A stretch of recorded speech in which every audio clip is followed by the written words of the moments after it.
Hello chess lovers, I have a fantastic game for you played by Viswanathan Anand against Ivan Sokolov. The game was played in 1992 in Brussels. This was a rapid game and Anand started with e4, c5 by Sokolov, Sicilian defense, knight f3, e6, d4, c takes d4, knight takes d4, a6, knight c3, d6, black goes for Scheveningen variation a4, preventing any possible advancement on the queen side, knight f6, bishop e2, knight d7, white castles king side, knight c5. Already there is too much pressure on e4 square. We see bishop f3, bishop e7, g3. Anand is going to place the bishop on g2 square and bring into life this f4 idea. Black castles king side, bishop g2.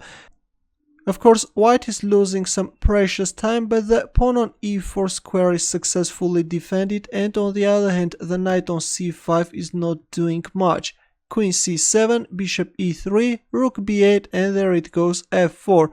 Rook e8, a bad move which gives white an easy chance to gain advantage. Here comes e5, a very standard move in Sicilian defense. D takes e5. Well, if we move like knight d7, then white can first capture on d6 and then play knight b5. If a takes b5, then knight takes b5, and after queen d8, white can simply capture on d6 and then play b4. This is simply a dominating position for white, and black is in a huge trouble. Black pieces are simply very passive. This is just crushing. Let's go back. That's why after e5 we see d takes e5, f takes e5, and knight d7. Of course, queen takes e5 can't be played because of this bishop f4 move. That's why we see knight d7. And now you can pause the video and try to find Anand's next move. Ready? In this position, Viswanathan Anand simply played rook takes f7. Look at this magnificent rook sacrifice. He is just using the fact that black rook is moved on e8 square. Black accepted the sacrifice and captured on f7. Well, if a move like knight takes e5, then white can play bishop f4.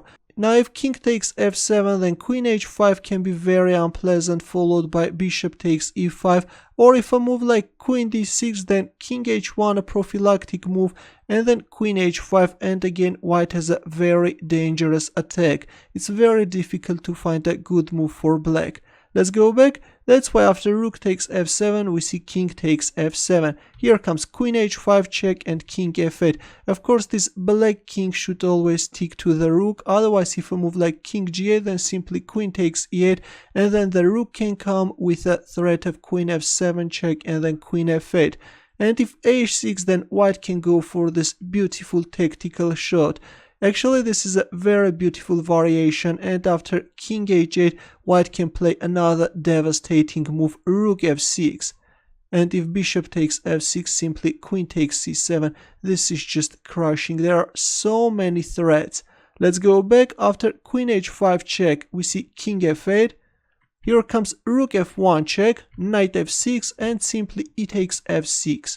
Bishop takes f6. And another powerful move by Anand. Can you find his next move? Ready? He simply played knight b5, sacrificing another piece. By the way, according to the engine, white had another beautiful way to win the game. For example, rook takes f6 was also playable. If g takes f6, then a powerful knight f5 sacrifice is winning, taking under control the e7 square, not allowing black king to escape and threatening bishop h6 check.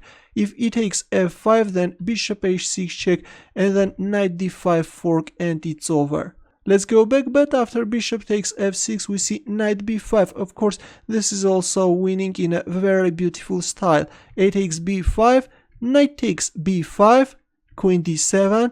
Now, as you can see, the knight on c5 is hanging, but Anand is not even paying attention to this poor knight. He's playing queen takes h7 with a devastating threat, rook takes f6, and still the knight is also hanging.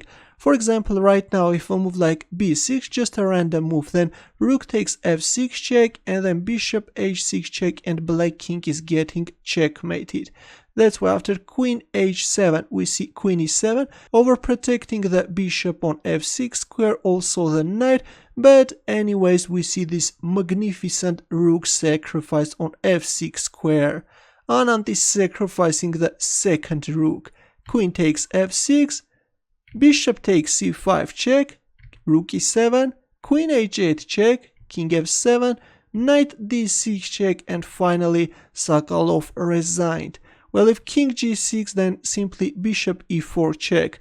Now king g5 can be met with queen h4 checkmate, and if a move like queen f5 then g4. A very beautiful move. This pawn is just full of nasty ideas.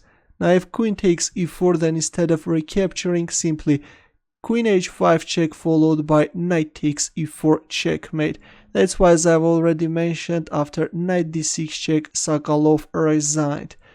This was truly a spectacular game. We saw double rook sacrifice, a piece sacrifice, a magnificent attack, and finally all this placed black king in a hopeless position.